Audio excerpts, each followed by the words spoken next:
చూస్ country delight, live better. ఇప్పుడే country delight యాప్ని download చేసుకోండి. Hi hello, welcome to Suman TV. నేను మీ రోషన్. సో ప్రస్తుతం మనతో పాటు ఉన్నారు కాకాని బాబు గారు. బాబు గారు నమస్తేనండి. సో ఎంతోమంది అమ్మాయిల జీవితాలు పాడైపోతున్నాయి, రోడ్డున పడిపోతున్నాయి, వాళ్ళ ఇళ్లలో కలహాలు చెలరేగుతున్నాయి, అంటే విడాకుల వరకు వెళ్తున్నాయి. ఇవి చూసి తట్టుకోలేక నేను ఇప్పుడు స్క్రీన్ మీదకి రావాల్సి వస్తుందని మీ వర్షన్ మీరు చెప్పారు. మరి ఇదే కొడుకు జీవితం, కోడల జీవితం పాడైపోతుంది, మనవడు ఒకడు ఉన్నాడు, తన జీవితం పాడైపోతుందని ముందే వచ్చి దీన్ని క్లోజ్ చేసేసుకుంటే పోతుంది కదా అని వాళ్ళు మాట్లాడుతున్నారు. అసలు ఏం చెప్తారు అసలు? అంటే కేవలం రీతు అనే ఒక వ్యక్తి ఒక్కసారి స్క్రీన్ మీదకి వాళ్ళ పేర్లు తెచ్చిన తర్వాతే ఈయన ఒక్కసారిగా దిగారు అనేది కూడా తన వర్షన్. ఏం చెప్తారు మీరు? డైరెక్ట్ పాయింట్లోకి వచ్చేసాను. ఇంకా అసలు రీతు అనే అమ్మాయి ఎలా ఉంటుందో, ఆ అమ్మాయి ఏం చేస్తుందో ఎవరో అసలు ఈ రోజుకి ఇప్పటికి నేను చూడలే. ఆ అమ్మాయి మొహం కూడా చూడలే. మామూలుగా అయితే ప్రతి ఫ్యామిలీలోనూ చిన్న చిన్న గొడవలు ఉంటాయి. రాష్ట్రంలో కొన్ని కోట్ల మంది ఉంటారు చిన్న చిన్న గొడవలతో. అవి వాళ్ళంతటా వాళ్ళు భార్యాభర్తలు పరిష్కరించుకోవటం లేదు, ఒక వెల్వేషర్ ద్వారాను కుటుంబం కూర్చొని మాట్లాడుకోవటం జరుగుద్ది. కుటుంబంలో పరిష్కారం కాకపోతే అమ్మాయి తరపు పెద్ద మనుషులు, అబ్బాయి తరపు పెద్ద మనుషులు మాట్లాడి వాళ్ళని కలపటా చూస్తారు, లేదు ఏదో పరిష్కారం చేస్తారు. మా ఊర్లో నేను కనీసం కొన్ని వందల పరిష్కారాలు చేశాను. కానీ నాది ఇంకొకళ్ళు చేయాల్సి వస్తుంది కదా. డాక్టర్ ఎక్స్పెక్ట్ చేయలేదు జీవితంలో కూడా. అలా కాదు, డాక్టర్ 100 ఆపరేషన్లు చేస్తాడు, డాక్టర్గా పుండ్లేసింది, ఆ డాక్టర్ ఆపరేషన్ ఆయన చేసుకోలేడు, వేరే డాక్టర్ చేయాలి. నా పరిస్థితి అది. నేను ఎవరైనా ఒక అమ్మాయి వచ్చి, బాబు గారు నన్ను ఇట్లా బాధ పెడుతున్నారు, ఇట్లా ఉంది, ఇడిపోదాం అనుకున్నాను ఇంకోటని చెప్తే ఇమీడియట్గా ఏం చేస్తామంటే ఆ హస్బెండ్ తరపునే హస్బెండ్ని పిలుస్తాం. పిలిచి ఏంటా ఇబ్బంది పెడుతున్నావు అంటే అది డిస్కస్ చేసి ఏదో రకంగా ఆడిని మందలించో, ఆ అమ్మాయి తప్పు అయితే ఆ అమ్మాయిని మందలించో ఆ ఫ్యామిలీని కలిపి పంపేవాళ్ళం. వాళ్ళు కలుసుకోలేని పరిస్థితి, అది సెటిల్ అవ్వని పరిస్థితి అయితే విడాకులే చేయాల్సి వస్తే నేను ఏం చేసేవాడిని అంటే అది నేను చేసేవాడిని కాదు. కోర్టుకి వెళ్ళమ్మా, అక్కడ చేసుకోండి విడాకులు, విడాకులు చేయు, కలెక్టాక్ అయితే మాత్రం ఎంతసేపు అయినా టైం స్పేర్ చేసి మీతో స్పెండ్ చేస్తామని చెప్పి చేసేవాళ్ళం. కొన్ని వందలు చేసేవాళ్ళం. 2023లోనే ఈ అమ్మాయి మీడియాలో పెట్టింది, ఈ అబ్బాయి అట్టాగట్టాగానే అది ఇది అని పెట్టి బెదిరించారు. ఇప్పుడు 2023. సో అప్పుడు వెళ్ళాం, మా అయ్యంకుడు గారు నేను వెళ్ళాం, సర్ది చెప్పాం ఇద్దరం.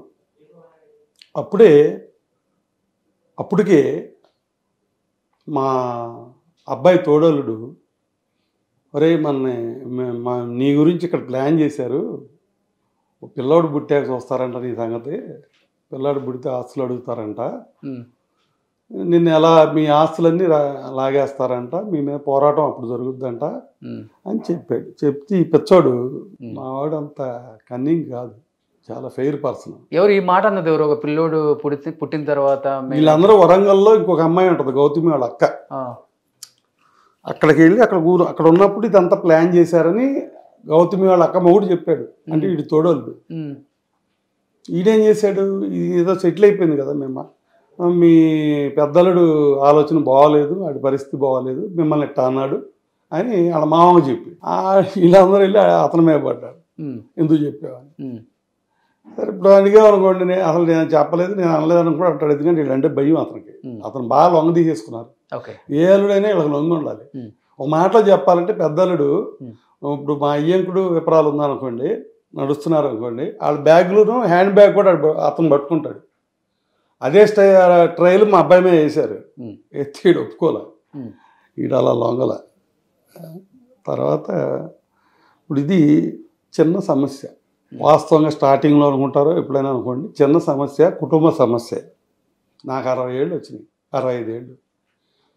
65 మీకన్నా సీనియర్లు, పితామహులు ఈ ఫీల్డ్లో ఉండి ఉంటారు, మీడియా ఫీల్డ్లో. ఈ 65 ఏళ్ళ సర్వీసులో చిన్న ఫ్యామిలీ సమస్యని ఒక 40-50 రోజులు టీవీల్లో గంటలు ప్రజా సమస్యలు మానేసి, ప్రజల యొక్క బాగోగులు మానేసి, రాష్ట్ర సమస్యలు మానేసి ఈ చిన్న ఫ్యామిలీ ఇష్యూని ఇంత ప్రొలాంగేట్ చేసి ఇంత ఎలివేట్ అంటే మీరు కూడా అప్పుడు రాకుండా ఉండాల్సింది కదా. ఇప్పుడు మీరు అన్నారు 50-60 రోజుల నుంచి ప్రజా సమస్యల మీద పోరాడకుండా మీడియా ఇది చూపిస్తుంది అని.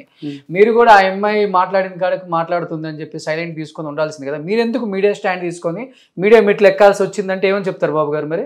ఆమె భార్యాభర్తల సమస్యకి కుటుంబాన్ని అలర్ట్ చేయాల్సిన అవసరం లేదు. ఓకే, ఇప్పుడు ఆమె ఏమనుకుంటుంది, నేను బాగా పబ్లిసిటీ చేశాను, మా మామ ఎదవని, మా అత్త లోఫర్ అని, లేకపోతే మా ఆడబడుసు అని, ఇంకెవరో ఆడపిల్లలని చేశాను, బాగా సక్సెస్ అనుకుంటుంది ఆమె. సేమ్ వ్యూలో తను కూడా అలరైంది, అట్లాగే వాళ్ళ ఫ్యామిలీ కూడా అలరైంది.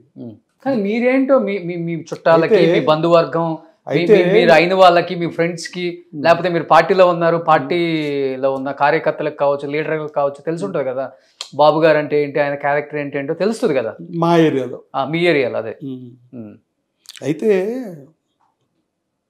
ఇప్పుడు ఆ అమ్మాయి from the beginning planned, starting from లో నుంచి ఆమెకి లగ్జరీ లైఫ్ కావాలి, ఓకే, పోస్ట్ లైఫ్ కావాలి, కోట్లు కార్లు కావాలి, హై లెవెల్లో కావాలి. అంటే ఇప్పుడు వాళ్ళు ఏమంటారంటే మేము చాలా ఉండేవాళ్ళం, వాళ్ళు లేనివాళ్ళు అంటున్నారు.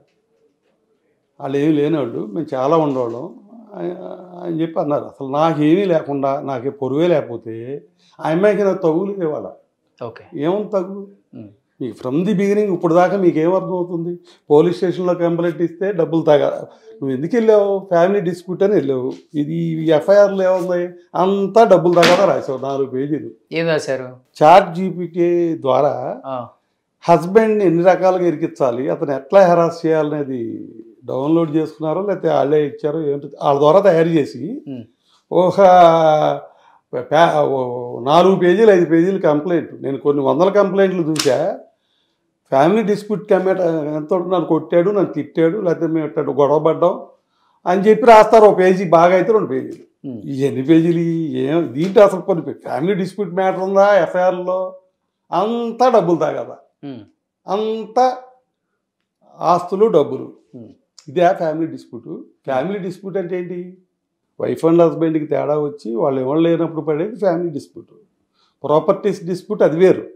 ప్రాపర్టీస్ డిస్ప్యూట్ రావడానికి మేము పార్ట్నర్స్ కాదు, లేకపోతే వ్యాపారాలు, జాయింట్ వ్యాపారాలు కాదు కదా. అంతకన్నా ఎక్కువ విలువైన బంధం ఉంది కదా, అది కదా మేము. మామ కోడలు. అసలు మామ కోడలు పక్కన పెట్టండి సార్. ఒకటి బాబు గారు, నేను ఒక క్వశ్చన్ అడుగుతాను, సూటిగా చెప్పండి. చెప్పండి. మీరు ఒక మాట అన్నారు ఒక టీవీలో, ఏంటది? ఇప్పుడు నా తర్వాత నా ఇంటికి యజమానురాలు ఎవరు? మా కోడలు. ఓకే, నా తర్వాత నా కొడుకు తర్వాత వారసుడు ఎవరు? మనవడు. మరి మీ దగ్గర ఇన్ని 100 కోట్ల ఆస్తి ఉంది ఈరోజు అంటున్నారు కాబట్టి, ఇన్ని 100 కోట్లు ఉన్నప్పుడు చిన్న చిన్నవి జరిగినప్పుడు అణిగిమణిగి ఉంటుంది ఏ ఆడదైనా. మీరు అన్నారు తనకు లగ్జరీ లైఫ్ కావాలి, లగ్జరీ కార్లు కావాలి, లగ్జరీ ఇల్లులు కావాలి అన్నది.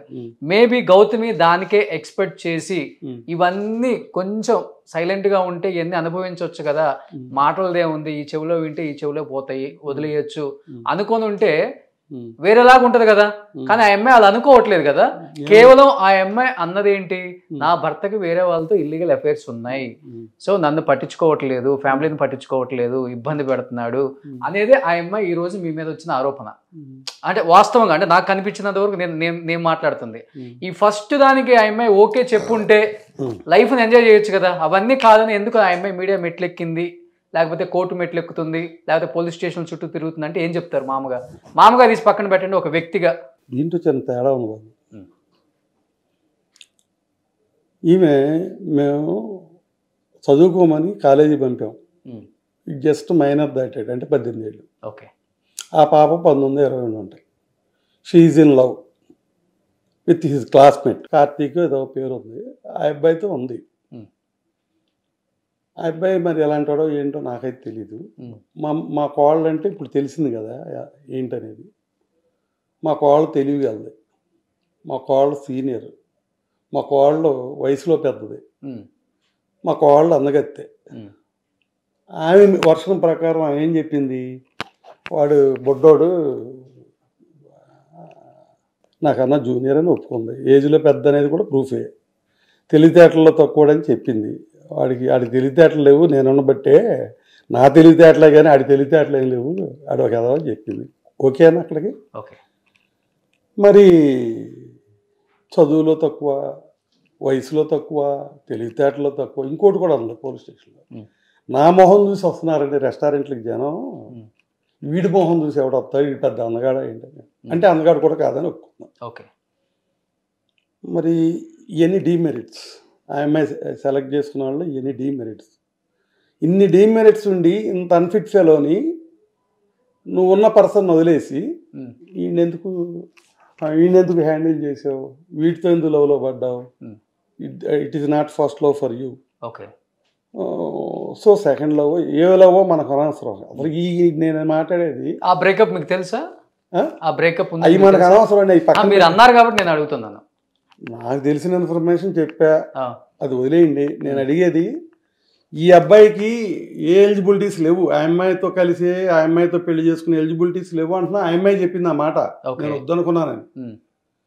ఇంత పరిమాణంలోని నువ్వు ఎందుకు ఇష్టపడ్డావు, నువ్వు ఎందుకు లవ్ అన్నావు, ఎందుకు డేటింగ్ చేసావు, నువ్వు దొరికావు. ఇప్పుడు 2018-19లో మా చుట్టాల ఇంటికి వెళ్ళి వీళ్ళు ఆ గదిలో దూరితే వాళ్ళు మాకు కంప్లైంట్ ఇచ్చారు, మీ వాడు నడక బాగోలేదు, మీ వాడు పద్ధతి బాగోలేదు, మీ వాడు అమ్మాయిని వేసి తిరుగుతున్నాడు, అర్జెంటుగా పిలిచి మందలించండి అన్నారు.